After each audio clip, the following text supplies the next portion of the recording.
Bom, eu nem sei como começar esse programa aqui, porque assim, essa mulher que está aqui na minha frente, além de ser uma das maiores, melhores, mais lindas, por que não, atrizes da história do Brasil, ela é uma pessoa simpaticíssima, todo mundo gosta dela, e eu tô caçando, mas caçando há 2 anos, que eu sei que é difícil, que ela não faz isso toda hora.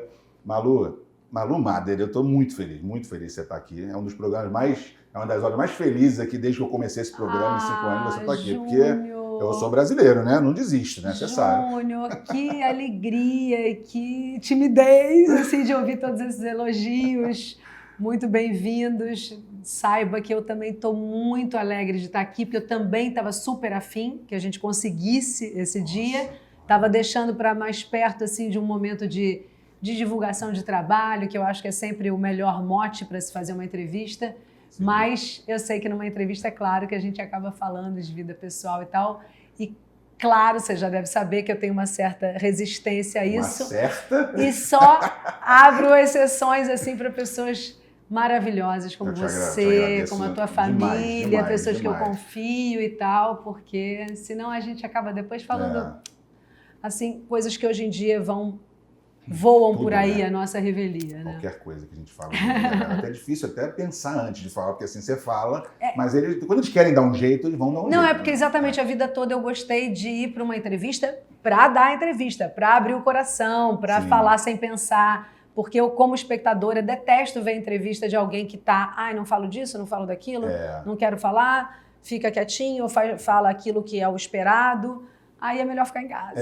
Não, mas você tem razão, mas eu acho que hoje o que está acontecendo também é muita gente querendo polêmica, querendo explorar polêmica o tempo todo. E a gente quer, às vezes, fazer uma coisa com conteúdo para que daqui a muitos anos as pessoas olhem para trás e vejam isso e apreciem.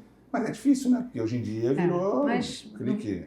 Vamos inteira. Eu estava 2 anos, até minha prima, Kátia, que está aqui, ela veio, a primeira vez que ela veio assistir meu programa, que você sabe que o seu irmão, o Dida, o anjo, ela diz que é o anjo da guarda dela, né? O Dida realmente é um irmão que me enche de orgulho, né? Não só a nossa família toda, todo lugar que a gente vai, alguém fala alguma coisa bacana dele, então é sempre realmente um orgulho, uma alegria. É um super médico, né? Está em tudo que é lugar. É um super irmão também, um super pai, amigo, ele é um cara muito legal. No lançamento do livro, né? Do Luiz Miguel. Luiz Miguel, isso. Que aliás me mandou uma mensagem elogiando pra caramba. Um livro ótimo para os flamenguistas, que nem a gente, assim, apaixonados. Que você escreveu, né? Porque são depoimentos de várias pessoas sobre a sua história com o Flamengo, né? A história de cada um com o Flamengo. Então eu conto lá por que né, esse amor tão profundo pelo Flamengo, e certamente sempre isso passa pelo teu pai. E todo mundo que falou ali conta a sua história, então é um livro muito gostoso, de leitura muito assim, fácil e gostosa. Você escreveu o quê? Um capítulo inteiro, né? São vários capítulos de Não são capítulos, não. Acho que tem gente que fala uma coisa mais curta, o outro fala alguma coisa... Eu acho que eu sempre sou mais para falar bastante. Olha, então, o meu depoimento... Aliás, no WhatsApp, a primeira vez que eu te mandei um áudio, era tipo 1 minuto e meio, assim, eu falei assim, caramba, vai me matar, né? Aí eu falei, fica tranquilo que eu sou a rainha do... Nossa, mandou 2 de 3. Eu falei, que não, o Dida, inclusive, quase me mata. Fala, não deixa áudio, pô, que eu não posso ouvir, que né, tipo, ele tá no consultório. E no grupo da minha família também, eles né, às vezes nem ouvem mais o que eu falo. Eu falo, pode botar no 1,5 vezes. Aí. Eu não boto nisso, que eu acho que as pessoas estão muito sem paciência. Eu ouço inteiro. Mas é porque, às vezes, eu tenho uma tendência meio a conversar ali, penso. Então eu falo, pode botar. Fala com criança do lado, fala com alguém. Você eu sei que é uma falta de educação, tem muita gente que odeia isso. E eu sempre já começo pedindo desculpas. É engraçado, também ela não tem rede social, mas ela no WhatsApp, ela deita e roda. E é podcast que a gente fala. Podcastzinho. Aproveitando o gancho do Flamengo, me conta como é que é a tua base familiar. História com o Flamengo. Então, a minha história com o Flamengo, e pode ter certeza que eu não estou falando isso porque estou na sua presença e na casa do meu querido. E com o Dida ali, com meu pai ali em cima ali. Zico, Dida, então, o ídolo do Zico, e Dida, meu irmão, aqui tem toda uma relação também. Tem alguma Mas foi por coisa, isso? Tem alguma coisa a ver, sim, porque o meu irmão jogava bola bem, eu acho que tem uma relação com isso de ter pegado tanto assim o apelido de Dida. Mas, bom... Então, a minha história com o Flamengo começou muito por causa do seu pai, porque eu comecei a ir ao Maracanã, o meu irmão me levava porque era o auge do Flamengo por causa do teu pai. Foram aqueles campeonatos que ganhamos seguidamente. Início dos anos 80, né? Exatamente. E aí veio 81, né? Fomos campeões do Mundial, mundo. Libertadores, Mundial. Você está vendo ali, aquilo ali é uma réplica do Toyota que ele ganhou no Mundial. Que, aliás, você vai ver o Toyota lá na frente, na garagem, tá? Ai, que legal. É o Toyota que ele ganhou do Mundial de 81 de melhor jogador. Ali foi um momento que eu me lembro, assim, como muito marcante. Eu tinha uma blusa com a escalação toda, né, atrás do time. Até então, eu gostava de futebol, sempre gostei de assistir. Na minha casa, todo mundo gostava muito. Mas não lembrava muito bem o nome dos jogadores e tal. E não identificava tanto quando estava vendo na televisão, não era como hoje em dia, né? Você via meio de longe. E aí eu comecei a sempre perceber quando era o teu pai com a bola no pé, assim. Eu identificava ele, eu sabia, pela maneira de se movimentar em campo e tal. Comecei Era nos 70, era cabelão. Comecei a ter uma certa intimidade ali com os jogadores, saber a escalação, acompanhar de fato. E torcer para valer, ir ao Maracanã. E aí me apaixonei, fiquei acompanhando mais. Depois eu tive um momento que eu fiquei mais distante, porque estava trabalhando enlouquecidamente e talvez o teu pai já não tivesse com a história tão ligada ali ao Flamengo, eu deixei meio quieto. Aí tinha um momento ou outro que eu voltava a assistir. Agora, há pouco tempo atrás, o Flamengo teve um bom momento também, né? E aí, às vezes, eu volto, mas eu não acompanho mais tanto. E teve aquele episódio maravilhoso de uma amiga minha, Beth Goffman.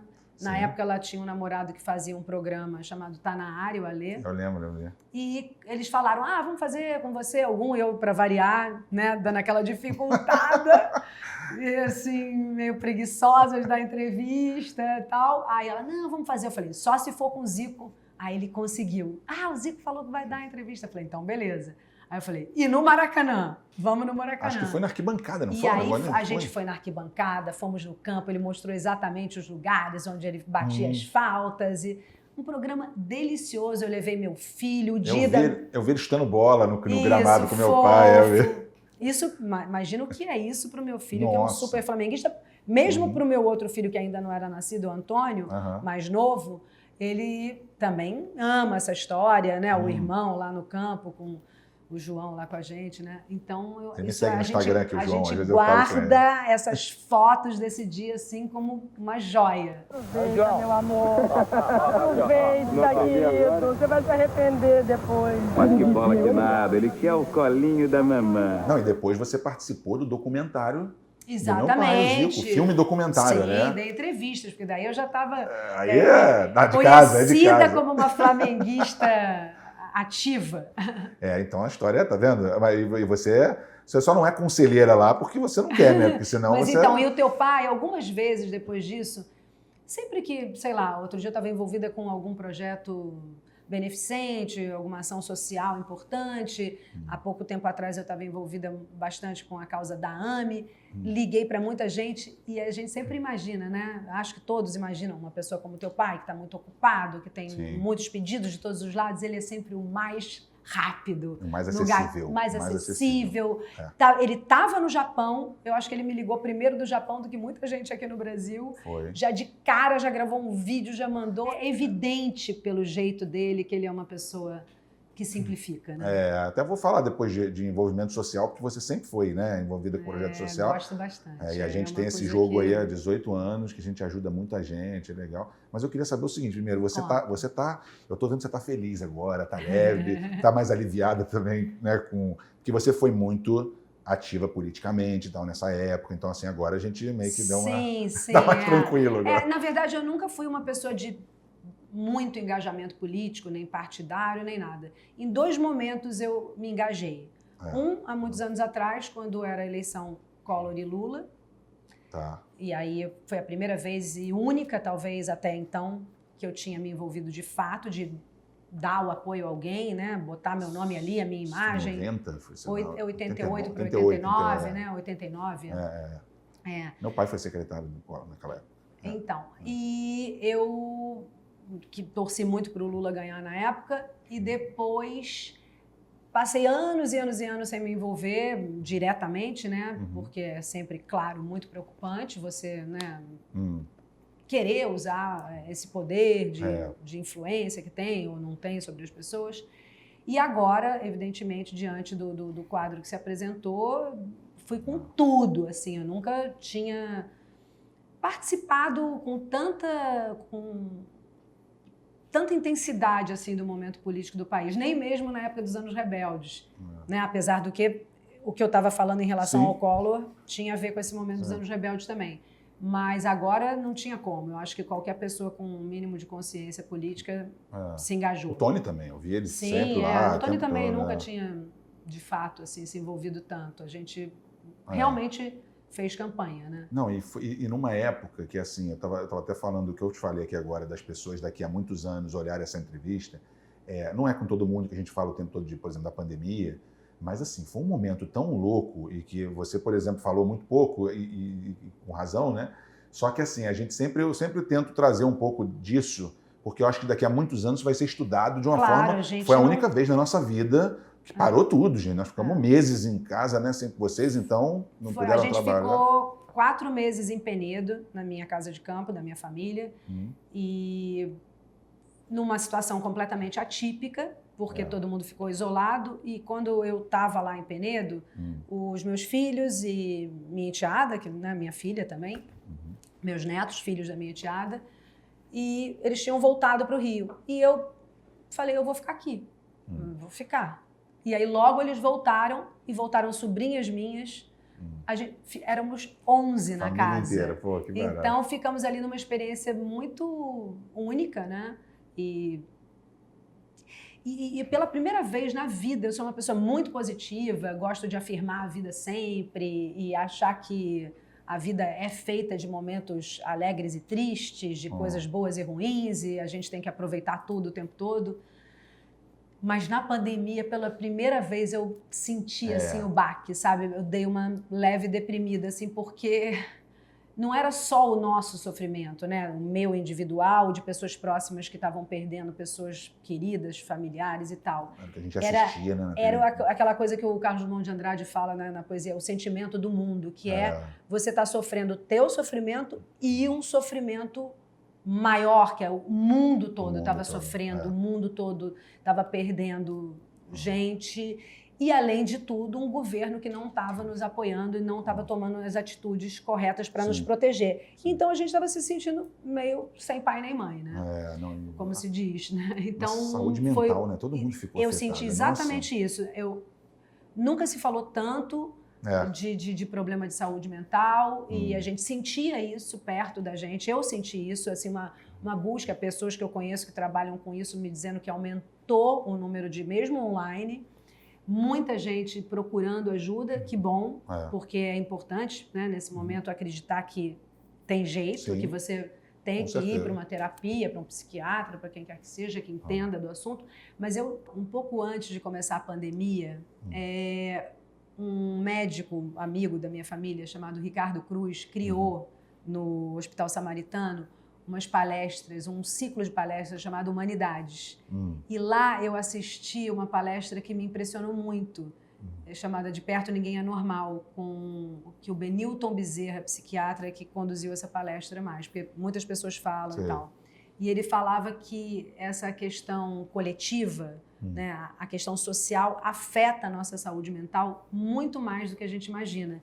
E depois a gente constatou isso, né, durante a pandemia, porque foi um período em que a gente percebeu que muita gente ou ficou deprimido, ou qualquer problema que havia na família foi intensificado por esse sofrimento coletivo que acaba nos afetando, né? E principalmente no caso de um governo que não nos amparou, né? E tudo se agravou muito, né? Então... O seu irmão, que é pediatra, né? Mas ele é clínico, acho que ele, não sei se ele é clínico geral, mas ele é médico, a minha prima aqui, que é pediatra, muitos médicos que a gente conversou, não sei, é a minha opinião, mas eu acho que muitas doenças, até gente que tinha câncer, ou era propício a ter alguma coisa, alguém assim, eu acho que Aflorou, eu acho que é de algum motivo, porque a gente está vendo mais mortes do que... Nossa.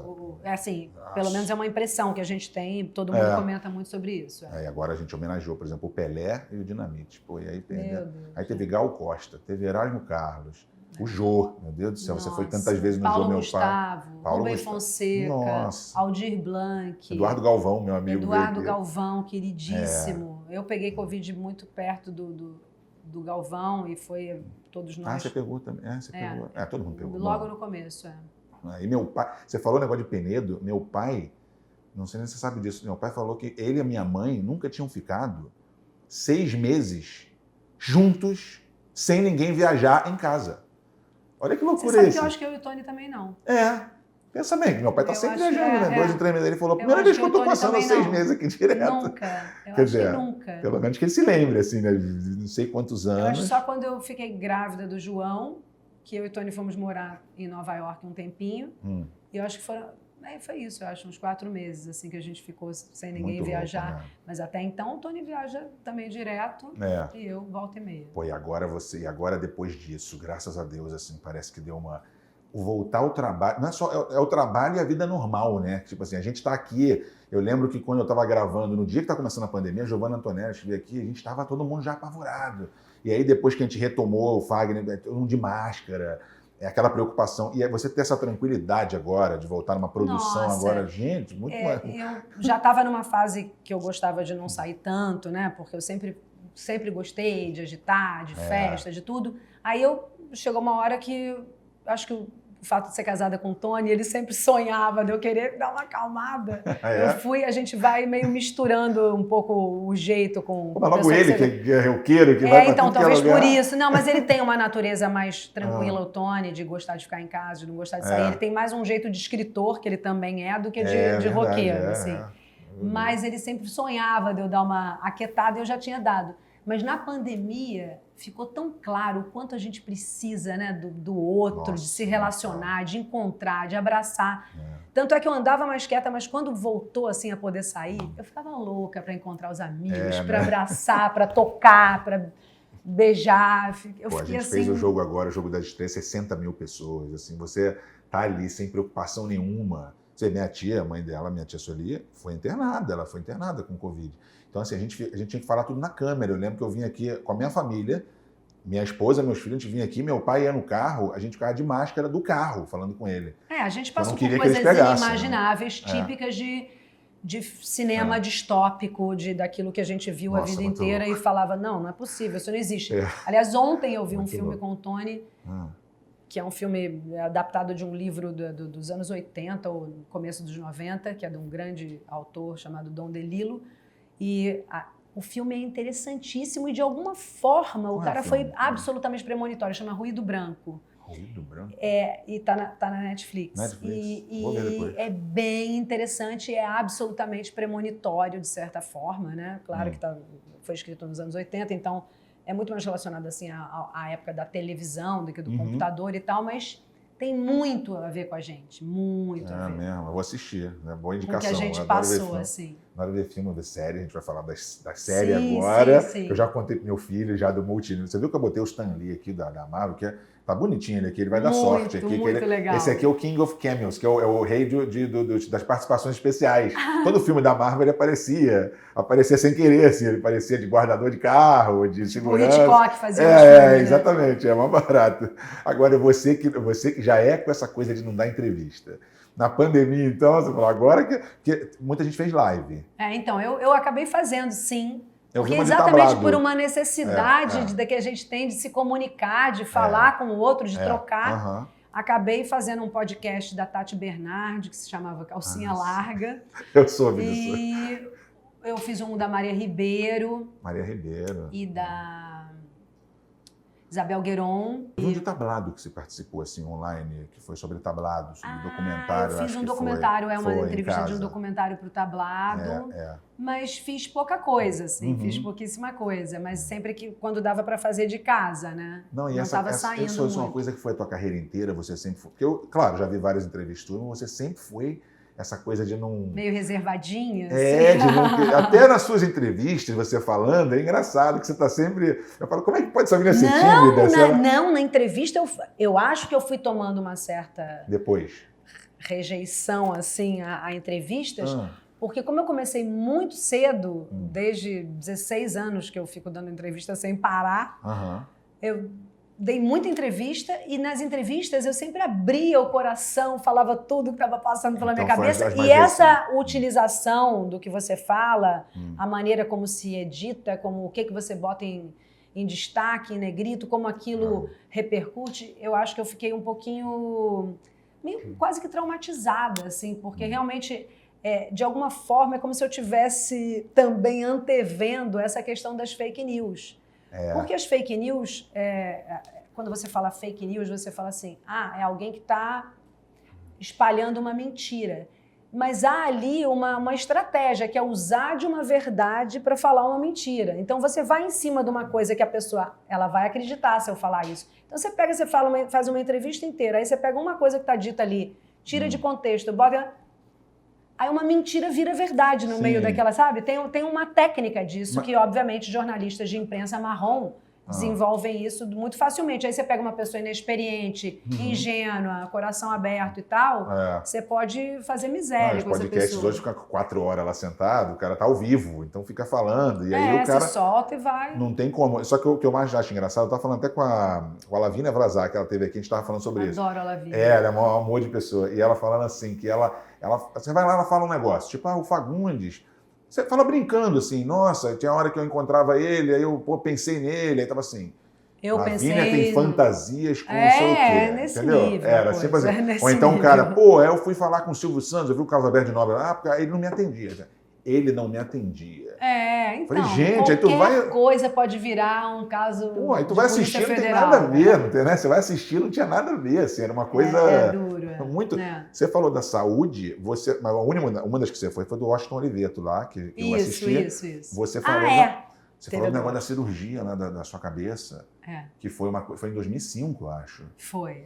Eu mesmo eu nem lembrava disso. Tá vendo? Eu não lembrava disso, nem sei se de repente eu nem sabia, eu não lembro, eu não sabia. Sim, eu sou meio gato de 7, né, eu já queimei umas vidas ali. E vi uma também do Titãs, até o cara falando que uma vez estava no show, aí você passou mal no show, acho que foi o Nando Reis. Então, isso foi uma notícia recente, que saiu dizendo que o Nando se reconciliou com a banda, dando uma dimensão a isso que nem teve. Mas foi o seguinte, realmente, quando eu... nem pulei essa parte, não, pensando mas não passar mal aqui. Quando eu tive as convulsões, que foi através disso que eu descobri que eu estava com cisto no cérebro, que eu operei. Nossa, eu nem sabia disso. Foi num dia que realmente eles tinham ido gravar um especial para a MTV em Florianópolis e a gente estava, a família toda, eu, Tony, minha enteada, com o namorado na época, meus 2 filhos pequenos, e aí eu passei mal lá num lugar distante, foi uma loucura total. Foi 2005?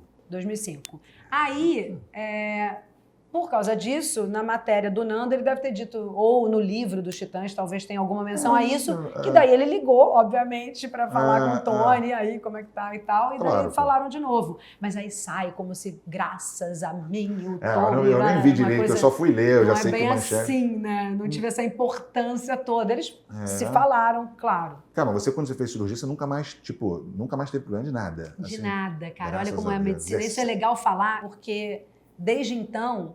Claro, muita gente viu e soube, é uma coisa que é o lado, tudo tem um lado bom.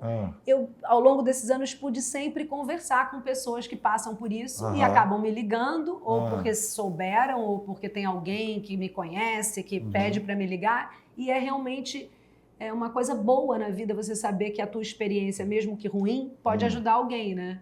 E... ruim não, boa, no sentido de que deu tudo certo. Então é muito bom falar para alguém que está passando por um momento muito difícil de saúde, falar, não, vai dar tudo certo, eu sei que impressiona, abrir a cabeça, a medicina sim, está super avançada, voltei falando, andando, lembrando, tudo certo. Então é legal poder ajudar quem está passando pela mesma situação, né? Das belezas da vida, aliás, é isso, né? Você poder, com a tua experiência... o outro se identificar. A minha profissão, basicamente, também é isso, né? Pretende isso, você se ver ali retratado ou alguma coisa pela qual você está passando e aí aquilo te ajudar a enfrentar as coisas, a enfrentar os momentos difíceis da vida, é muito legal. Meu pai agora, né, com quadril, ele não estava conseguindo nem andar. Ano passado a gente estava preocupado que ele não conseguia nem andar. Operou e pronto.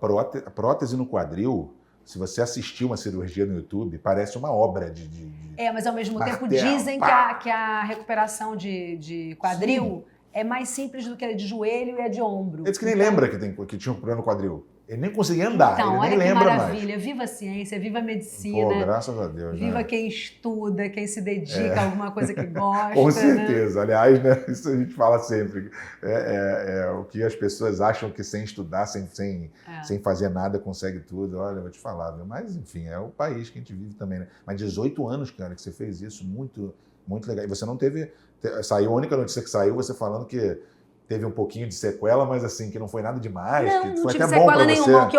O que eu brinquei com o Paulo Niemeyer, que foi quem me operou, um dia eu vendo uma entrevista do Paulo, eu vi que ele falou assim, quem teve no lobo frontal esquerdo, os problemas não são esses mais, né, preocupantes, que é perder fala, perder memória e tal. É mais assim, mudança de comportamento. Aí eu tava vendo aquilo e falei... Mudança de comportamento. Peraí, liguei pro Paulo e falei, Paulo, você não tinha me contado isso. Ele, não, é que o teu foi... Eu falei, não, o meu foi o lobo frontal esquerdo. Aí ele falou, realmente... Você sabe que realmente na época eu reparei um pouco assim, mas eu pensei, será que eu mudei algumas coisas porque é uma experiência tão forte realmente que às vezes o simples fato de você enfrentar uma cirurgia, um momento difícil, um medo de morrer, o que seja, isso já te transforma, né? Mas não, você sabe que eu acho às vezes que teve alguma... Não que nem novela ruim, que é aquela que volta, quem sou eu, ou estou diferente, sou outra, né? Não, mas eu acho que aquilo teve um impacto assim, maior assim, sobre o meu jeito. Fez você falar mais no WhatsApp? Não, me fez ficar mais... Eu era mais... pode ser também uma questão de você ficar mais... Controlada, mas não, assim... mas quando você passa por uma coisa assim difícil, há uma tendência natural de você querer ficar só na sua, com os seus e tal. Cautelosa, mas eu acho que de fato eu fiquei mais assim gostando de ficar em casa quieta, lendo, sem tanto barulho, sem tanto movimento, sem tanta dispersão. Mas também pode ser uma coisa da idade, que você vai gostando mais das coisas essenciais, daquilo que você sabe que realmente te faz feliz. Não perder tempo com coisa que você sabe que não importa. E você estava falando do Flamengo, eu estou lembrando aqui, anos 80, não sei o quê, porque eu lembro que a primeira novela deve ter sido lá para 84, por aí, 83, 84 você começou. E você tem um vídeo no YouTube, legal, que mostra assim, novelas da Malu, mas tem várias, mas tem um que é assim, é rapidinho, é tipo 1 minuto e meio. Fica assim, 83, 84. É a foto sua com o nome da personagem. 85, 86, 87, 88, 89. Aí eu falei, cara, não é possível. Realmente. Aí, quando passava um ano, era assim, 91, 93, 95, 97, 98, 2000. Eu falei, caramba, então, a mulher não parou. Quando alguém fala pra mim... E só novela, não era filme. Então, sério. quando alguém fala pra mim assim, poxa, você não faz mais novela, Assumida. porque a minha vontade é ter esse vídeo. Pô, eu vou te mandar esse vídeo. Botar pra pessoa e falar, você me entende? Porque realmente, assim, não é, de forma alguma eu tô dizendo, nunca mais vou fazer novela. Imagina, não é isso. Mas realmente eu fiz muito e fiz seguidamente, uma emendada na outra.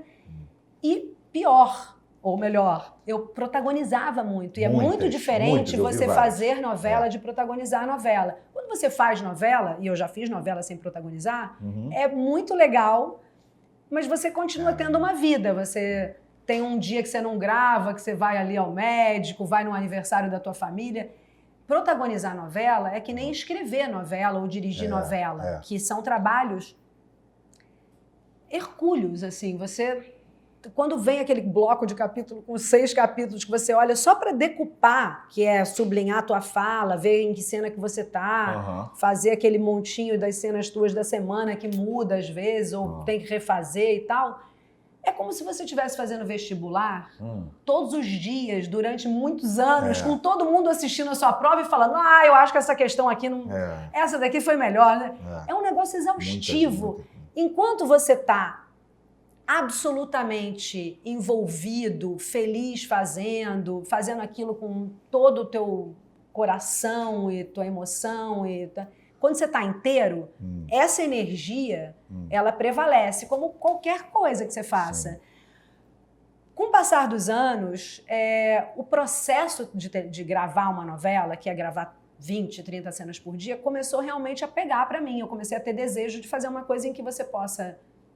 vamos conversar sobre isso, como quem faz teatro, por exemplo, né? Comecei a me ressentir de ter feito tão pouco teatro também.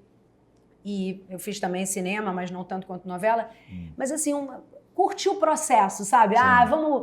Vai fazer sobre isso, vamos ler sobre isso, vamos conversar. Eu comecei quase assim a não ser uma pessoa agradável de se trabalhar fazendo novela, porque eu queria conversar, eu queria debater. E para quem o diretor que grava uma novela, ele precisa cumprir aquele plano. Quando eu chegava, gente, olha, eu pensei sobre essa cena, todo mundo já se arrepiava. Puta, ela quer conversar sobre a cena. Não, por favor. A gente precisa cumprir esse plano. Então... Eles chamavam de bifão, era isso? Que é um negócio bifão. de... Então, eu fiz muita novela do Gilberto Braga. Né? E o Gilberto Braga era um autor que eu amava desde que eu me entendia por gente e assistia muita novela. Sim. Não à toa eu fiz tanta novela, porque eu vi muita novela e gostava. E vi muitas novelas muito boas, e dentre elas muitas do Gilberto Braga. O Tony sempre me fala Gilberto Braga, porque ninguém conhece, né? Não vai saber que Gilberto é que você está falando. Ele fala, não fala Cacau, fala Cláudia Abreu. Então, fiz muitas novelas do Gilberto Braga, e o Gilberto Braga era um autor que gostava do diálogo, da palavra. Não era um autor como o Benedito Rui Barbosa, que maravilhoso também, adoraria ter feito uma novela do Benedito, mas o Benedito tem muito essa coisa ligada à imagem, tem tempos maiores, como se fala, tempo meio de cinema, assim, né? Muita imagem. Agora, no Pantanal, a gente via isso. O Gilberto era assim... Muitas cenas tinham 8 páginas, 8 páginas da gente falando. Decorar aquilo. Então era meio decorar uma peça por dia, assim, entendeu? Nossa. Então chegava uma hora no final, saía fumaça da cabeça. Mas é que agora não seria mais fácil, porque, de novo, a Lavínia estava falando disso. Falou que hoje as pessoas, por não ter muita paciência, que hoje tudo é corte, tudo não sei o quê, as novelas estão começando a ter textos menores, porque a justificativa é que as pessoas não têm paciência para ficar, porque enquanto tá passando a cena, o cara tá aqui, a mulher tá aqui no celular vendo o Instagram, que é o que todo mundo faz, né? Tá vendo Netflix, o cara tá vendo o Instagram, cara. Eu não sei te dizer por quê, de alguma forma, de repente alguma era para facilitar para você. Não, mas é porque eu realmente acho que eu fiz só se for alguma coisa assim esporádica ou alguma coisa realmente, às vezes acontece, sei lá, você recebe um convite, muda tudo, muda de ideia, se apaixona. E aí não tem uma coisa assim fechada para isso. Só que realmente eu comecei a preferir fazer uma série, um especial, uma locução de uma coisa que eu gosto, como eu fiz agora de um documentário, aliás, aproveitando também para divulgar aqui. É um documentário que estreou agora dia 11 na Globoplay, chamado Extremistas, que acompanha esse fenômeno terrível de... Eu acho que ali está falando mais sobre a direita extrema, que é o que tem ameaçado o mundo, né? Eu vi. E acompanha, obviamente, esse movimento aqui no Brasil. Eu li sobre isso hoje. É um documentário muito impressionante, porque ele nos diz respeito diretamente, ele acompanha esses últimos anos, né, em que isso aconteceu não só no Brasil, mas no mundo. Claro que também tem pessoas de extremistas de esquerda, mas que no nosso caso não tem nos ameaçado tanto. E devem ter gravado isso depois do que aconteceu agora, né? Não, eles vinham gravando desde muito tempo. E quando eu fiz a locução, eu acho que foi setembro, outubro. Sei. E aí, ainda bem que deixaram para exibir depois, porque ainda conseguiram pegar toda essa coisa terrível que estava desses movimentos ditos falsamente pacifistas. Sim. Já vimos que não eram. Muito louco. Na porta dos quartéis e culminou com essa invasão. Que eu ia falar, foi o ápice. Aquilo ali foi do STF, do Congresso e tudo.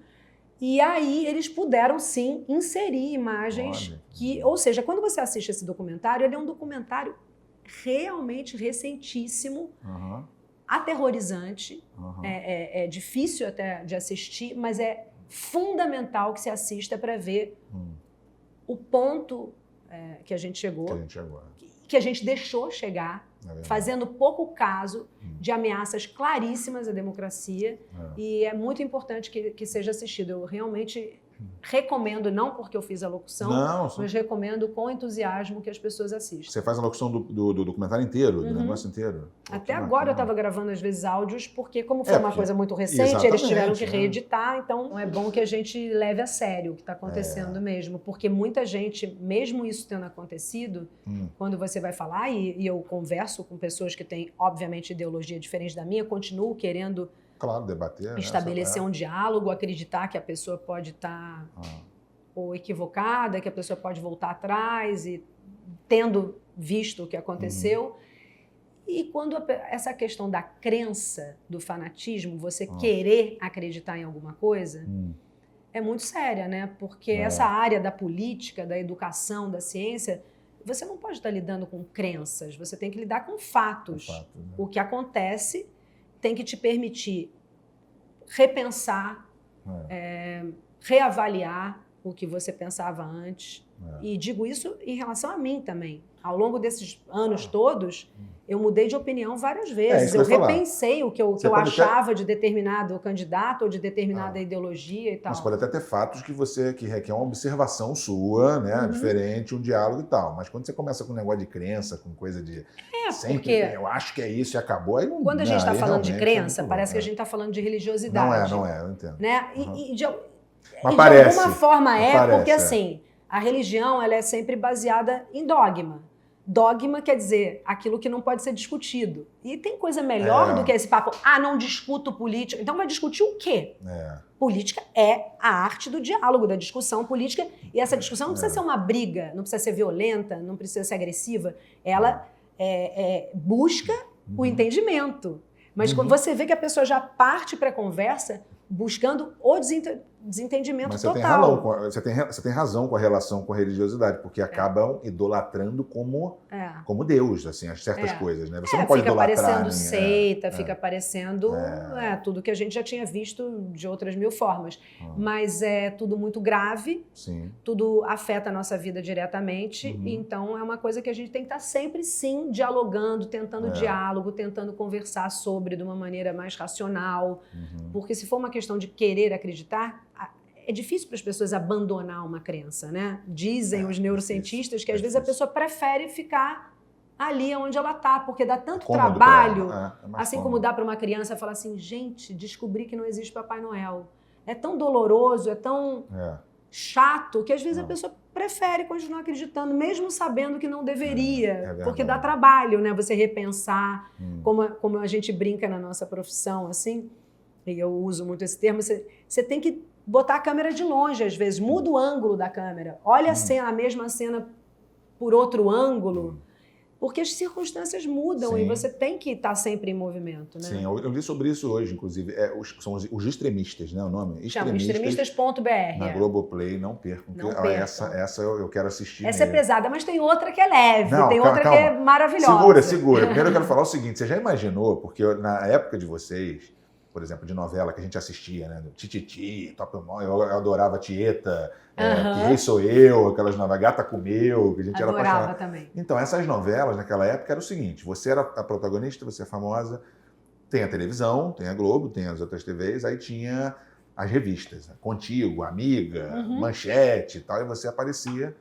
E era isso, basicamente. Você já imaginou você protagonista naquela época, mas com isso aqui, com rede social, com Instagram, com Twitter, essa loucura que é hoje, porque você tem a tua privacidade, ao mesmo tempo que eles dizem assim, mas hoje eu tenho contato com os fãs, eu posso falar, a pessoa sabe tudo da tua vida, a pessoa fica postando papagaio em casa, na cama, mas assim, olha que loucura, imagina na tua época, que você era protagonista, era radical, você com isso, olha que loucura, né, cara? Então, quando eu comecei a trabalhar como atriz, é evidente que você quer ser reconhecido, que quer que as pessoas gostem do teu trabalho, gostem de você, né?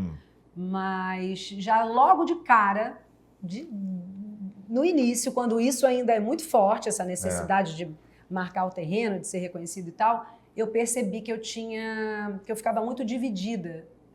Que eu gostava de interpretar muito, gostava da minha profissão, cada vez ia gostando mais. Eu me lembro assim que a grande descoberta assim de que é isso mesmo que eu quero, que eu vou fazer a vida toda, que foi em Anos Dourados. Eu também vou querer trabalhar, Marli. Você acha que seus pais aceitam? Ué, não vão aceitar por quê? O Marcos é algum ladrão? Algum meliante? Porque ali eu tive uma coisa... Essa história, Uma né? revelação Dourado, mesmo, né? assim, de você descobrir uma conexão emocional com as pessoas muito forte, pessoas mais velhas que tinham vivido aquela época me olhavam com cumplicidade, aí você, cara, você pode viver outro tempo, você pode...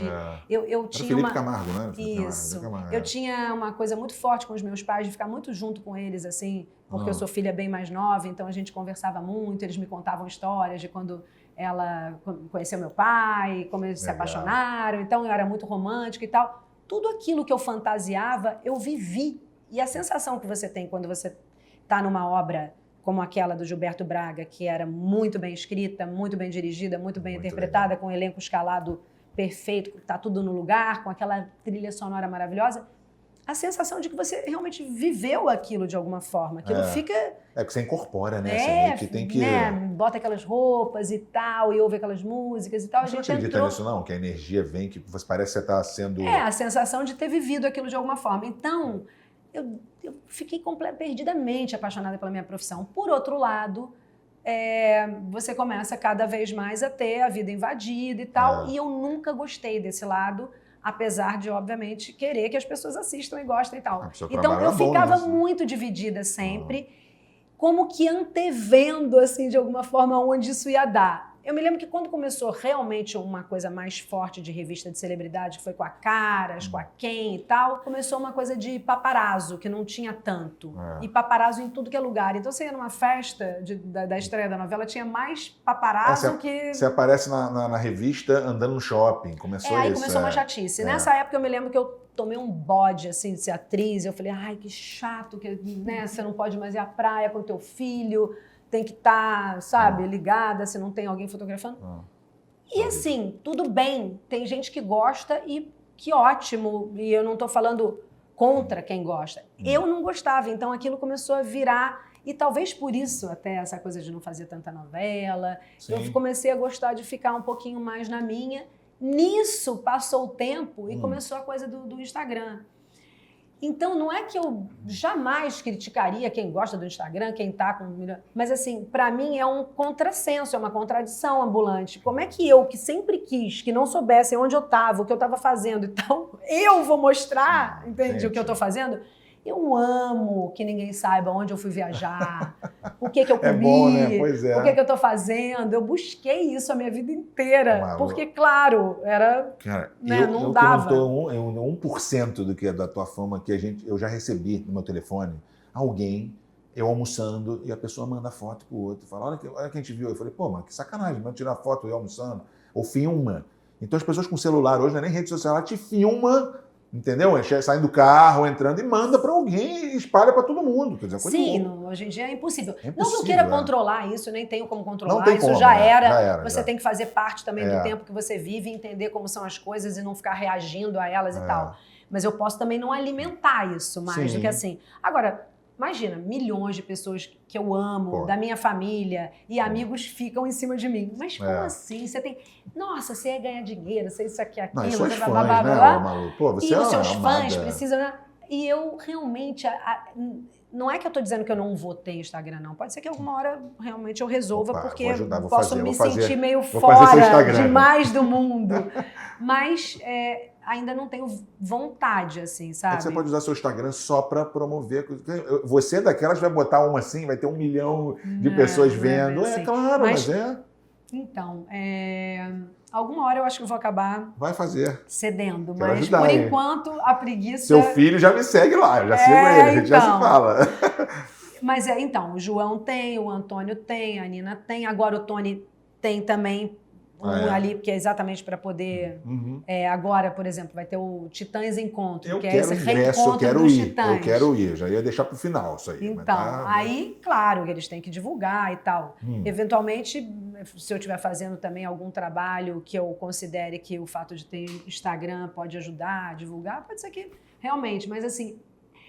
Ai, me dá uma preguiça quando eu penso, porque Mas só não o é, WhatsApp cara. já me enlouquece. O jeito que eu sou. Tem Ó, pessoas tu vai da minha largar o família... WhatsApp. Você vai largar o WhatsApp. Tem pessoas da Olha. minha família que falam assim, não, tia, minhas sobrinhas, você não pode. Você ia enlouquecer porque você ia querer responder tudo, ia querer... Realmente, porque eu sou você muito é inteira no intensa. lance. Então, entende? Pra ir pela metade, eu prefiro não ir. Não, você falou do negócio da fama. É impressionante se for buscar, por causa das novelas, por causa de tudo, quantas coisas você apresentou, assim, tipo...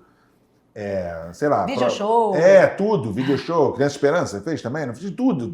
Você foi apresentadora de um monte de coisa, né? Realmente, quando eu vejo em Instagram de fã, que eu tenho alguns Instagrams Tem de fã vários. que eu adoro, inclusive, tem que são sim. carinhosíssimos, maravilhosos, graças a eles que eu ainda não desapareci do mapa nessa rede. Então, eles botam tanta coisa e coisas que eu nem lembrava que eu tinha feito. Aí eu olho aquilo e falo assim, cara, eu trabalhei muito. Eu acho que eu não parei. Muito. Um minuto da Aliás, você vida. tá falando do Anos Dourados, aquele cabelinho, né? Aquela roupinha. Me lembrou do De Volta para o Futuro, de 1955, quando ele... Eu tô vendo aqui no teu estúdio, eu tô Tudo que você gosta aqui, muito né? identificada de gosto com tá você. vendo? Eu tô vendo Michael Jackson, Scarface, Al Pacino, É. Rock. Eu vi ali Lauryn Hill, Fields. Tem de tudo. Eu vi aqui Zico e Maradona. Zeca Maradona, Dida. Marlon Brando, Beatles. Nossa, Você tudo que eu sabe gosto. que Jermaine Jackson sentou aí na tua cadeira, né? Já Tá? soube e Então, fiquei muito impressionada. só faltava o Michael, né? Infelizmente, a gente era Nossa. pequeno, a gente era apaixonado, se vestia de Nossa Michael Jackson. Senhora. Agora vem cá, vamos lá. Anos Dourados, aí eu lembro da Tititi. Vou fazer uma Aham. retrospectiva rápida. Tititi eu lembro, que eu assistia muito, né? Amava, foi quando eu consegui Como é que é? realizar Jacques Leclerc e Vitor Valentim. Era Ali muito engraçado. foi a realização de um sonho, porque eu era, assim, apaixonada por todas as novelas do Cassiano Gabos Mendes também. E ele costumava ter aquela dobradinha com o Luiz Gustavo, né? Sim, Meio Luiz Gustavo, adorava. Martin Scorsese e Robert De Niro. Eles eram, pra mim, isso. E quando eu fui fazer Tititi, fazer uma novela do Cassiano com o Luiz Gustavo, nossa, você não sabe o que foi. O Eu Gustavo é muito ficava engraçado, aquele louca, cara. eu era apaixonada por ele. Nos tornamos grandes amigos. Eu escrevi um roteiro de cinema que havia um personagem escrito especialmente para ele. Infelizmente, ele morreu há pouco tempo e isso foi um baque assim para mim também, que era um grande amigo. E essa novela foi uma realização de um sonho. Além do que, nessa novela eu conheci uma das minhas grandes amigas da vida, que foi a Betty Goffman, e contracenava também com Cássio Gabos Mendes, que era uma maravilha, adoro esse cara, ele é muito uma bom, maravilha, que é um ator. Os dois, né? Os dois que eu irmãos, amo, né? que é um colega querido, não só meu, mas de todo mundo. Ele é uma unanimidade, todo mundo adora trabalhar com ele. Eu gostei que ele fazia Tieta, ele era o Cardo lá da Tieta, eu adorava aquela novela, minha novela predileta. Caramba, é muita... Você se confunde com o nome de personagem, não deve saber nada. Sim, às vezes eu fico falou, tensa. Não lembrar. Mas não tem como, cara, não tem como. Não, mas ali eu lembro, meu nome era Val. Na Val da Tititi? Val. Ó, teve o outro, eu lembro que você fez o outro. Esse é impossível eu esquecer o nome, porque eu achava quando eu aceitei fazer o outro... O Coco era seu pai na novela? O Coco era meu pai e meu namorado, porque ele era 2, né? Lembra? Por isso que a novela se chamava O Outro, é né? isso mesmo, É essa teoria de que tem sempre alguém igual a você em algum lugar do mundo, mas no caso eles eram, eu acho que gêmeos. Denizar era o nome um dos personagens dele. Do Francisco. O Francisco Coco é também um dos meus ídolos da infância, porque os meus novelistas preferidos eram Janete Claire, Gilberto Braga e Cassiano Gabos Mendes. Claro que Dias Gomes também. Nossa, pirava com as novelas do Dias e também. Mas eu tinha E eu me lembro de ter uma paixão também pelo Rebu na época, quando eu era pequeno. O Braulio Pedroso escreveu, se passava toda numa noite e tal. Mas eu via muito a novela e fiz a novela do Cassiano, né? Então foi assim, uma coisa linda. Ele imitava o Coco, ele falava com a Suzana Coco, Vieira, ele falava, Gilda, você... Então, o Coco foi fazendo as novelas da Janete, vendo as novelas da Janete, fiquei apaixonada por ele, pela Dina Sfati. E aí, quando fui fazer a minha primeira novela, era com Francisco Coco, ele era meu pai. E a Dina era minha mãe, Dina Sfati. E nessa novela, ele era já meu namorado. Nossa. E meu pai ao mesmo tempo. Pai, eu lembro meu Deus do céu, qual foi a outra? E o nome Fera Radical. Mas o nome dessa personagem eu amava, Glorinha da Abolição. Com esse nome eu falei, eu faço qualquer personagem com esse nome, Glorinha da Abolição. Mas a Fera Radical foi a que você mais, quando, tipo assim, foi protagonista, foi a primeira? Então, foi a primeira vez que eu protagonizei novela. Eu sei da tua relação com o seu avô, não vou roubá-lo de você, não. Mesmo que quisesse, não conseguiria. Mas o Fernando eu vou. Ah, o meu tio? Não, o seu Fernando. E além do que protagonista, papel título, né? Porque papel título é outra história também, top model. Você fica muito associada ao papel, né? Você. Model, E era uma novela maravilhosa também, que marcou bastante, apesar de ser uma novela das 6, eu acho que foi uma das novelas que eu fiz mais vendidas e uma novela que até hoje realmente as pessoas se lembram com muito carinho. Top Model e Fera Radical e Celebridade. A Celebridade, eu vou falar. A Fera Radical teve uma novela depois de muito tempo que a Cláudia Raia tinha um personagem, ela chamava pra você e falava assim, você é uma fera radical, não Era tinha negócio dele. a segunda versão do Tititi. Então foi isso, que ela ficava, ela olhava pra ela e falava assim, você é uma sua Aí fera era uma radical. brincadeira já. Eu acho que era, Titi, eu posso estar confundindo. Mas mas a minha novela preferida é uma que está passando agora no Viva, que é Força de um Desejo. Que eu Força acho de um Desejo, muito tudo no lugar, o figurino, direção de arte, iluminação, direção, o elenco todo também maravilhoso, nos papéis da direção do Maurinho, Gilberto Braga e Alcide Nogueira. Que diabo uma moça tão interessante e bonita como você veio fazer aqui nessa loja? Trabalhar para Dona Idalina? Moro na mesma casa em que ela porque não há outro remédio. Aliás, em quantas novelas você apareceu na pandemia? Que teve gente que veio aqui que estava em 3, 4 novelas ao mesmo tempo na pandemia. Eu não sei te dizer. Cara, pô, tá tudo parado, eu tô me vendo em tudo que é novela aqui agora. Eu não sei te dizer, não acompanhei, mas... tem agora muita reprise, né? Reprise tanto ali no Vale a Pena Ver de Novo, quanto também no Viva, né? Não, mas fala Top Model, eu adorava Top Model. Porque Top Model é uma novela que criança adorava, né? Outro dia tive aqui o Igor, que ainda vai pro ar do Igor, que é o John Lennon, e ele tava falando das mulheres que tinham no... Aí tava a Gabriela Duarte, tava você. Ali começou Adriana Esteves e Flávia Alessandra. Flávia Alessandra. Aí eu falei assim, pô, ele tava no paraíso, ele falou.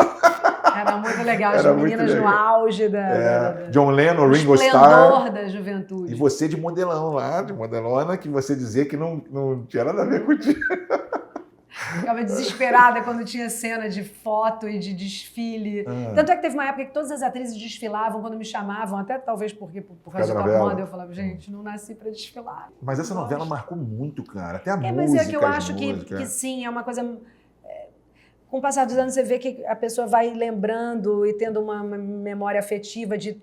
Né, acompanhar aquilo ao longo de umas férias de verão, né, ali com tantas crianças e adolescentes e tal. Tem uma música do Led Zeppelin, que é Stairway to Heaven, que é a que eu mais gosto, que eu só lembro da Top Model.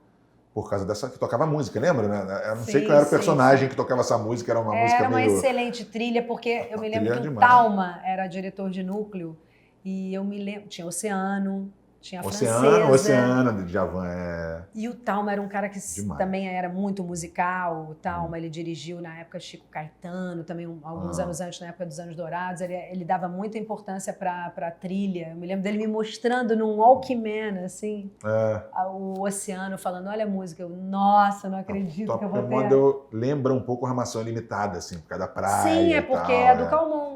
Antônio Calmon, que foi quem escreveu a Armação, é o mesmo espírito. O Cadu Moliterno estava aqui e a gente falou disso, que parecia assim, né? Vamp, nossa, adorava Vamp. Claudio Hanna, Neila Torraca, que é meu ídolo, Neila Torraca. Adoro também. Cara, que demais. O Neila Torraca, ele fez uma novela que quando eu era pequena era tudo pra mim, que era do Mário Prata, que era Estúpido Cupido, com a nossa querida Françoise Furton, que também morreu. Também. Por causa do Instagram, eu consegui falar com o Neila Torraca, eu falei pra ele, cara, até meu ídolo, você tem que vir aqui. Aí ele sempre ficava assim, não, vamos esperar acabar não sei o quê, vamos esperar acabar a eleição, vamos esperar isso. Eu tô esperando ele. Mas é porque teve a pandemia, né? Agora tudo vai voltar ao normal. Celebridade, posso estar errado, eu tava tentando procurar ontem no Google pra ver se eu achava. Não foi uma que meu pai e que o Pelé...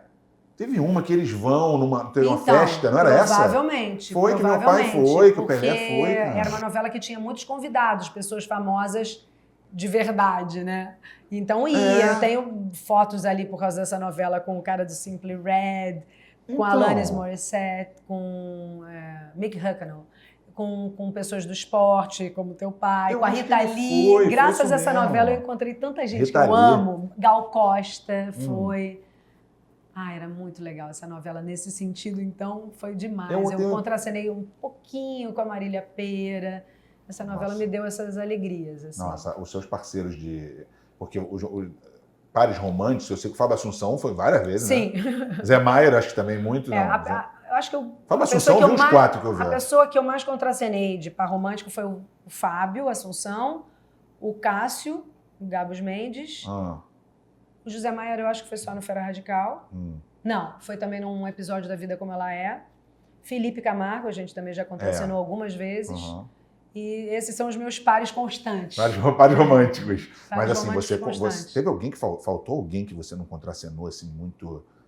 Fernanda Montenegro você fez? Sim. Todas, Fernanda então? Montenegro já trabalhamos juntas algumas vezes e espero que isso aconteça novamente. Era demais, né? Mas acho que não, né? Acho tem que você fez algumas com todo pessoas que eu mundo. não contracenei, assim, mas poucas. Poucas. Eu acho que, assim...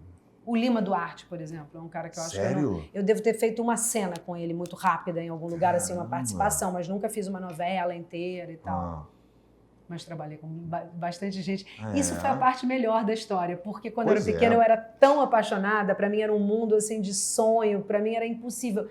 Pra mim era que nem assim, todo cara quer fazer um gol no Maracanã, sabe? Aí você fala, eu quero ser, não é que eu quero ser jogador de futebol, é que todo garoto sonha, chegar lá e jogar com o Zico, jogar com... Só que isso na minha cabeça, quando começou a rolar, eu fui contracenando com cada uma dessas pessoas que eu amava. Então, pra mim, Fagundes já você fez valeu. também, né? Fagundes, muito. Paula Débora Tran, Duarte. Paula Tran, acho que a gente também se Fez cruzou, alguma coisa. assim. Não foi alguém com quem eu trabalhei de fato, assim, muito. Mas acho que eu trabalhei assim com teatro também, né? Você fez com muita gente 90% das pessoas que eu amava, assim. Isso foi a melhor parte da história. Você falou de futebol. Quando eu trouxe o Maradona pro Jogo das Estrelas, meu pai falou, ele fala, agradecer meu filho por dar a oportunidade de jogar junto, que eles nunca tinham jogado junto. Eu não me liguei, eu pensei, E essa claro foto que... aqui Não, essa isso? era contra, né? Udinese e Nápoles. Ah, tá. Eles jogaram Flamengo e Boca, Brasil e Argentina. Eles jogaram várias vezes um contra o outro, mas assim, jogar junto... Eu acho que eles nunca tinham jogado. Que demais. Olha que loucura. Era um jogo beneficente, assim, no centro de futebol que eles jogaram. Então é muito louco, né? Que demais. Você poder estar... Você falou que a Top Model e a Fera Radical são as pessoas mais lembram. Fera Radical, Top Model, Celebridade e Anos Dourados. Não, mas eu não vou nem falar de novela. Qual o trabalho seu que você acha que, isso para finalizar essa parte, que você teve o maior reconhecimento, assim, que você é a maior loucura na rua, que as pessoas não... Não sei se loucura na rua, assim, mas eu acho que os trabalhos de maior sucesso, no sentido das pessoas falarem muito e tal, eu acho que primeiro de todos que eu senti isso foi Anos Dourados. E olha que passava às 10 horas da noite, mas alguma coisa nos Anos Dourados bateu na época, assim, para as pessoas. É aquela coisa que se chama do espírito do tempo. O Gilberto tinha muito essa capacidade de perceber, de antever aquilo que as pessoas estavam querendo assistir. Não falar mais do mesmo do que estava se falando agora. Ele vinha com uma coisa que daí todo mundo... Isso aconteceu também em Anos Rebeldes. Anos Rebeldes, depois você fez Anos Rebeldes. E bastante Top Model e Fera Radical, mas acho que muito por causa também de ser uma novela das 8, das 9 na época, eu acho, celebridade mesmo. Por causa daquela cena também, que bateu na Laura, aquilo foi meio... não, e você tava cabelão, tudo bonito. Já tava no auge do auge, né? Você tava que tava. Socorro! E pelo Hugo desmaiado na minha cama! Cala a boca, para! Não fala comigo! Você tá proibida de falar comigo! Agora vem cá, você ficou de 83, acho que foi 2018, quando você acabou com a Globo, foi que deu 30 anos, mais 30 anos. Eu saí da Globo em 2017, eu acho. Não sei. Foi 2018. 2018? Que eu li foi 2018. Foi 2018, então. E aí já tava nessa loucura, porque todo mundo... Quando eu saí da Globo, a primeira coisa que eu pensava assim, ai, que delícia, que eu nunca mais vou ter que... Porque quando você está contratado e você é muito profissa, me incomodava muito dizer não para alguma novela, dizer que eu não queria fazer. Eu sempre achava que eu tinha que fazer, estou contratada, tenho. Só que isso começou na balança ali, eu falei, não, agora eu também tenho que pensar em mim, pensar naquilo que me realiza. Não é uma profissão para você ali bater ponto, cumprir contrato. Então a gente foi conversando e eles foram percebendo que realmente eu não queria fazer mais tanto novela, assim. Não, mas é que eu falei com alguns atores que não tinham mais o contrato de longa duração agora. Não faz mais sentido para ninguém, né? Não, eu sei, mas assim, eu acho que isso pesou bastante também, porque, claro, as pessoas queriam que eu fizesse novela, e eu não estava querendo tanto. Ou queria esperar para que fosse uma novela que eu amasse enlouquecidamente. E aí isso começa, você fala assim, poxa, eu ficava constrangida de dizer não e tal. Então foi uma boa separação, porque acabou atendendo a todos, porque realmente não fazia muito sentido ficar ali, não fazer novela e tal. E claro, você sempre pode fazer um programa ou outro, uma coisa. Mas quando eu saí, eu me lembro que eu falei assim, agora eu não preciso mais ficar preocupada de dizer sim ou dizer não sei o que. Ou seja, livre como todo artista deveria sempre ser. Para só escolher aquilo que ele quer de verdade fazer, né? Mas durante muitos anos eu quis fazer tudo aquilo para que eu era convidada. Então foi na boa também para mim, não foi nenhuma grande... Ai, que difícil. Não, sempre eu queria fazer. Sim. Quando eu comecei a não querer fazer seguidamente novela, é que aquilo virou de alguma forma um problema. Aí eu quis ficar, tipo, não um ano sabático, porque eu não acredito muito nisso, mas... deixa a vida me levar, assim. Aí, o Tony tinha um show, vou poder ir junto com ele, viajar com ele. Vou poder tirar férias com os meus filhos. Vamos fazer uma viagem que nunca dava, porque não coincidia, eu estava fazendo novela, o Tony fazendo show. Aí eu fiquei bem tranquilona. E aí veio a pandemia. Nossa. E, não, esse tempo eu não fiquei só tranquilona, não. Eu fiquei escrevendo um roteiro que a vida inteira eu quis escrever e nunca dava, porque eu estava sempre gravando. Aí, enfim, escrevi o roteiro. E aí, ao longo da pandemia... Isso ficou meio parado também por causa do governo Bolsonaro, que era muito contra a cultura, perseguiu artistas, perseguiu... acabou com o Ministério da Cultura, virou uma secretaria que botou pessoas que não tinham competência ali de propósito, botava pessoas contra aquela pasta, em determinada pasta, sempre contrárias ao que aquilo pedia. Sim. Então eu também fiquei achando que o filme não ia rolar e tal. E agora eu soube que a gente vai em frente com o filme e tal. Mas eu fiquei escrevendo esse filme. E aí veio a pandemia. Na pandemia eu larguei um pouco também de lado, porque só ficava passando álcool gel nas frutas. Éramos 11 na casa. Quando chegavam as compras, íamos de máscara. Senhora, eu também era assim, mas também álcool em tudo, todas as compras. Faxinando a casa, cozinhando e tal. Esse é um ótimo depoimento. Mas foi um bom reencontro com a natureza. Na verdade, com a natureza não, porque a gente fala da natureza como se fosse alguma coisa externa a nós, né? Nós somos a natureza, a gente está inserido nela. Mas olha o gancho que eu vou usar, porque é o seguinte, o que eu te falei no negócio da Globo é que é o seguinte, antigamente, todo mundo, assim como o futebol, todo mundo queria ter um contrato de longa duração com a Globo, que era o sonho. Com essas plataformas digitais todas, que é o mundo de hoje, não faz sentido mais para ninguém. Todo mundo quer por obra, né? Pelo menos todos que eu converso é sempre assim. E tá uma loucura, porque assim, na hora de assinar eu fico pensando, a gente tem que ter Paramount, tem que ter Star Plus, tem que ter Star, tem que ter HBO, eu também tenho todos, mas é muito, é o tempo todo, né? Disney, Apple e tal. E aí foi quando você entrou para Disney. Por exemplo, você fez uma série com Star Plus também, né? Chamada Não Foi Minha Culpa. Não Foi Minha Culpa. Essa série foi o primeiro trabalho que eu fiz pós-pandemia, na verdade ainda um pouco durante, que eu me lembro que a gente gravava de máscara, e botava a máscara, assim que dava o corte, a gente botava. Foi uma série que eu fiz, assim, muito apaixonada, porque quando eu li os episódios, ela foi escrita pela Juliana Rosenthal, pela Michele Ferreira também, e é uma série que fala sobre feminicídio. Então ela é bem forte, ela é bem pesada, mas eu aconselho que vejam, porque ela é fundamental para os dias de hoje, porque ela fala sobre feminicídio, assim, mulheres que são assassinadas por maridos, ex-maridos, namorados, filhos, e de alguma forma eu tenho a impressão que uma série como essa pode sim funcionar como um serviço público. Ela não tem esse caráter, tá? Ela não é didática, ela não é assim... Você quando assiste, de alguma forma você acaba reconhecendo alguém e você imagina, uma pessoa que estiver passando por isso vai se reconhecer e pode até ter um insight de falar, vou pular desse trem. Sabe, vou me salvar. Tem até uma campanha que a pessoa bota na mão, não tem aquele negócio. Alguns mecanismos de ajuda hoje em dia para as mulheres, se elas buscam essa ajuda. Porque é óbvio que a gente precisa falar disso, não só no Brasil, mas no Brasil sempre. Isso se intensificou muito nos últimos anos, inclusive agora há pouco eu fui chamada até para ir, não pude, na Rocinha que eles fizeram lá algum tipo de movimento, porque houve realmente muitos assassinatos de mulher nos últimos tempos.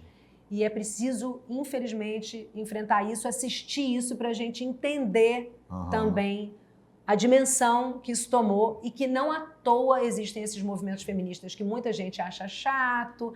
Ai, mas não pode mais mexer com a mulher, não pode mais falar isso. Não, não pode, porque isso, o que me impressiona é a pessoa achar que é chato não poder fazer brincadeiras.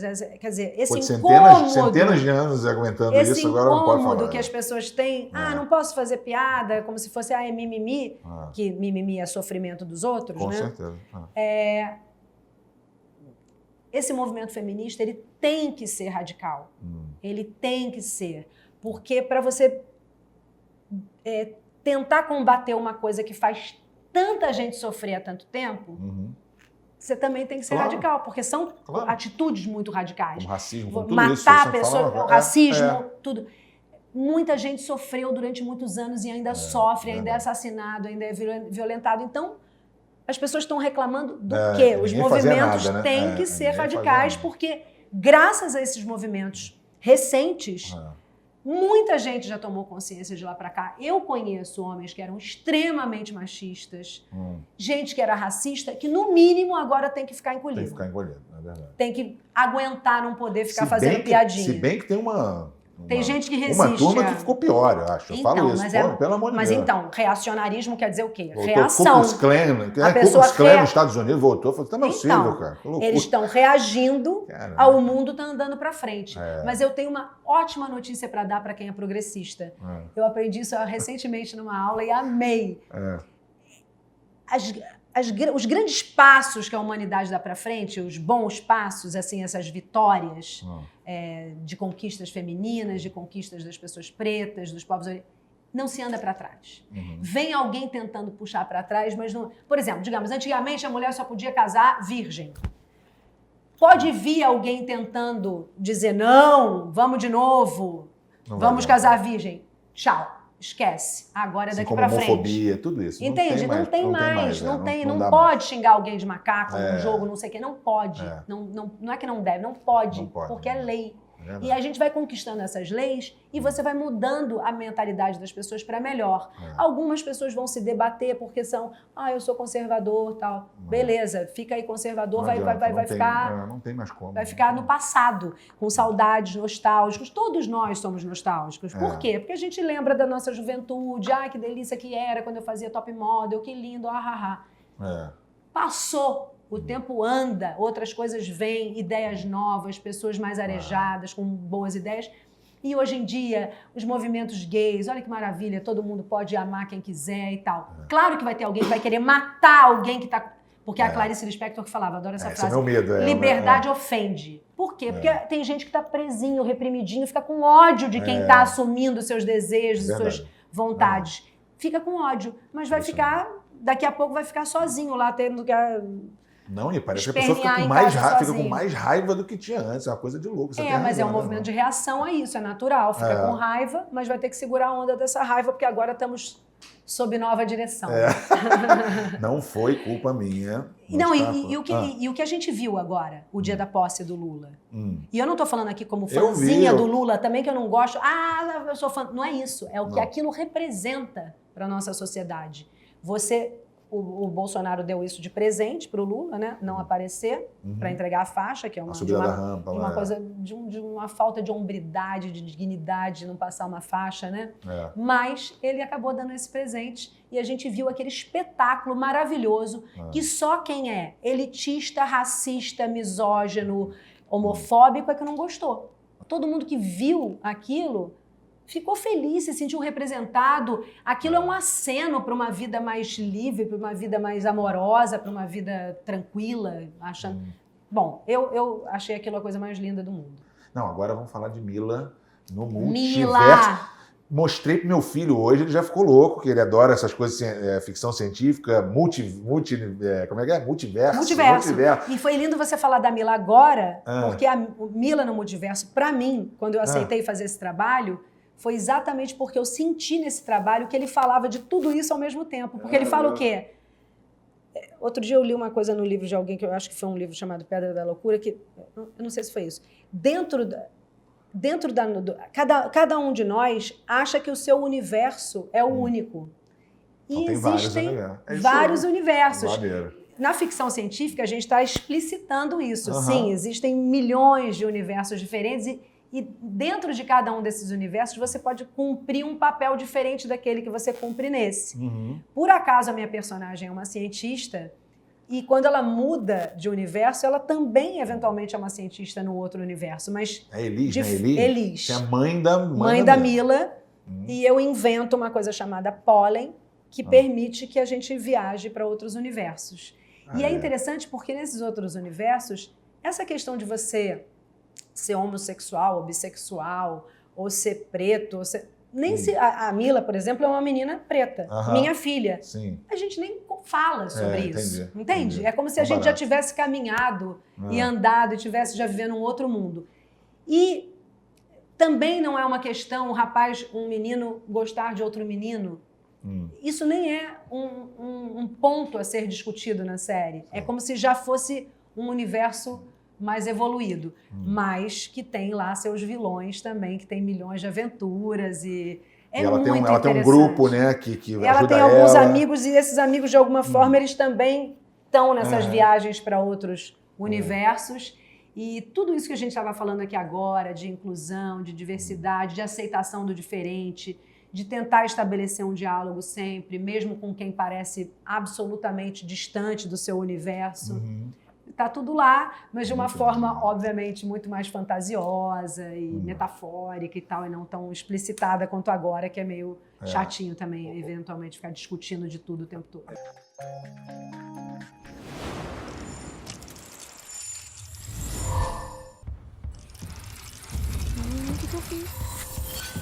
Meu filho adorava o Detetive de Prédio Azul, que era uma coisa assim de Aham. investigar e tal, e adora ficção científica. Eu já falei com eles que vai assistir o Mila Quantos no anos tem Multiverso. teu 11 filho? anos, 11 anos. o Arthur. Perfeito para essa Perfeito, idade. por isso. E tá no Disney Plus, acabou de estrear, né? 25 de janeiro, nós já estamos, essa entrevista já está. Eu tenho depois. netos É? e tenho sobrinhas netas e sobrinhos netos que estão nessa faixa. Tenho neto de 11, 7, sobrinhos netos de 6, 5, 4, tem todas as idades. Essa faixa de 14 a 7 eu acho que vai pirar. Pessoal, não percam aí na Disney Plus. É demais, Mila no Eu Multiverso. vi até em inglês, na Mila in the Multiverse. É, Tá no Disney, né? mundo inteiro, E tem efeitos incríveis e tem... Maneiro. E Você a gravou isso direção... quando? Gravou tem pouco tempo isso. Você estava gravando? Não? Foi agora ou foi ano passado? Eu gravei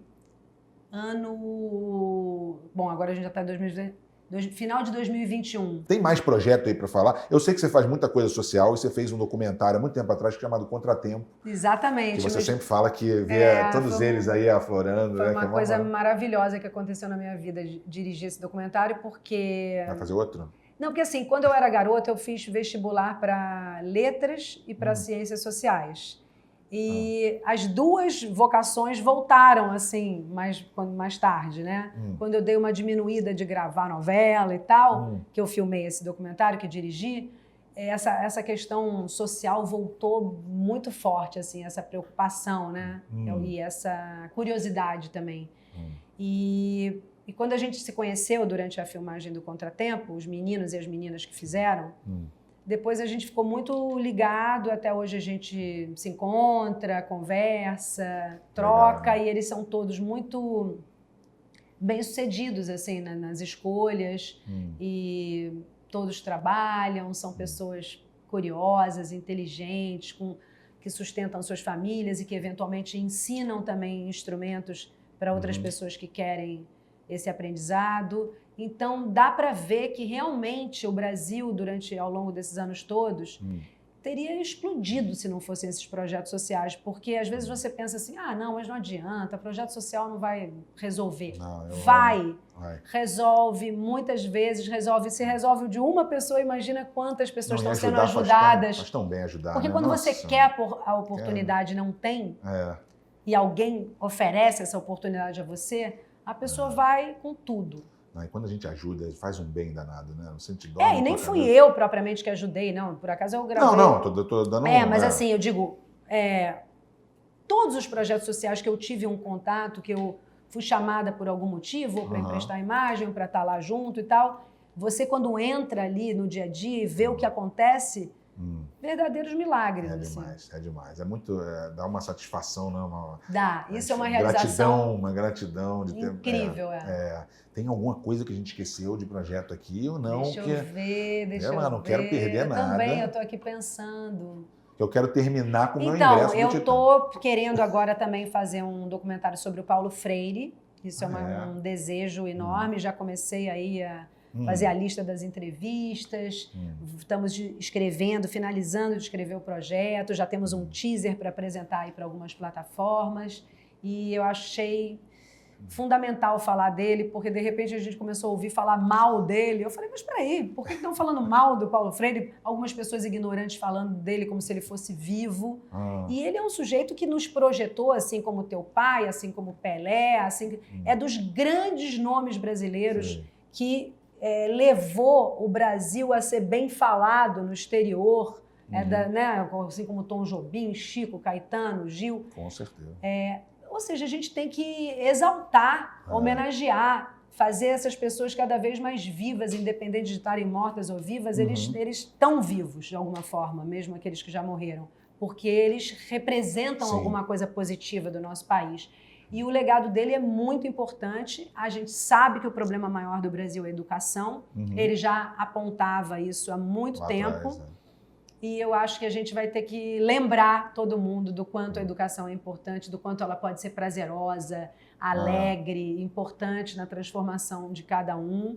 Ele fala assim, não vai mudar o mundo, assim como a arte, mas você muda uma pessoa que vai mudar o mundo, né? Então está trabalhando no documentário já, né? O negócio já está em andamento. Sim, mas eu acho que é isso. Eu vou terminar dizendo que eu quero meu ingresso pro Titãs, em algum lugar, a gente quer, porque bicho, sai dos livros! Eu amo aquela música. Também amo muito. Eu fui no Rock in Rio ver isso, só porque eu falava assim, eu quero ver o Titãs. Muito legal, né, eles voltarem agora com essa turnê. Muito tem um maneiro. Significado incrível, né, de reunião, né, de reencontro, de pessoas que fizeram uma coisa tão linda que foi essa banda, que produziram e que compuseram tantas músicas juntos e que sempre continuaram trabalhando juntos, mesmo quando separados. Dá uma alegria, assim, de viver, né? Saber que você pode separar e continuar junto, como alguns casais eventualmente se separam, mas continuam amigos, que para os filhos isso é o mais importante, mesmo que os pais não estejam casados, mas que estejam amigos, que se respeitem, que se gostem. Então, precisava, né? Agora, nesse momento, né, da gente querendo que o Brasil, né, de alguma forma, dialogue e acerte ali os ponteiros e faça um show lindo aí pra gente ver, né? Eu quero ir. É muito legal, porque tem uma hora que eu tava falando assim, daqui a pouco o Titãs vai acabar, toda hora saindo agora volta todo mundo. Lindo, muito maneiro. Eu também fiquei muito feliz, torci por isso o tempo inteiro. Me diz o seguinte, quais eram as suas, como é que fala, inspirações musicais quando você era nova? Eu tô curioso, porque eu sou do rap, você já viu que eu tenho rap lá, mas eu tenho muito rock aqui, eu sei que você gosta de um soul. Meu pai era um apaixonado por música, enlouquecido aquela coisa que você fala, a pessoa tem um bom gosto, tem um gosto parecido com o seu, né? Eu, óbvio, eu fui formada por ele. Então, meu pai sempre gostou muito de jazz. Eu adoro jazz. Gostava muito de Big Band Hits, assim, né? Glenn Miller. Ele gostava muito de Caetano, Gil, sim, claro. Chico. Eu me lembro que ele ouvia de tudo, mas assim... Eu fui ficando muito eclética. Lá em casa tinha muita soul music também. Black music, para mim, é basicamente a minha vida. Então, mesmo? Stevie Wonder, Marvin Gaye, Michael Jackson, Ray Charles, aí Billie Holiday, Ella Fitzgerald, né? Vindo aqui mais do meu pai. Jorge Benjor, para mim, era eu tô esperando ele aqui. Maia. Estou esperando o Jorge Benjor, que adoro. O Jorge Benjor marcou muito a minha infância, porque o meu irmão e minha irmã aprendiam violão com as músicas dele. Flamenguista. Tim Maia, Rita Lee, para mim, era tudo na vida. Novos Baianos. Novos Baianos, incluindo, obviamente, Baby, me marcou muito também. Caetano atravessa a minha vida, assim, de cima a baixo, Gal, Bethânia, basicamente eu gosto da rock, vamos lá, Beatles, Rolling Stones, são os meus preferidinhos, mas todo assim...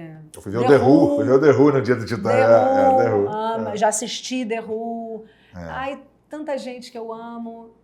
Ai, Bom muita gosto, gente. bom gosto. Querida, sem palavras. Ai, Sem palavras, foi Júnior, demais, obrigada. demais. Tá vendo? Demorou, mas você mas veio. valeu. Gostou? Foi bom? Amei, amei. Tô no paraíso aqui. Eu também. Graças a Deus. Obrigado, muito Obrigada a bem. você, querido. Sucesso para você sempre. Estaremos lá acompanhando Mila no Multiverso. Sem verá. Beijo.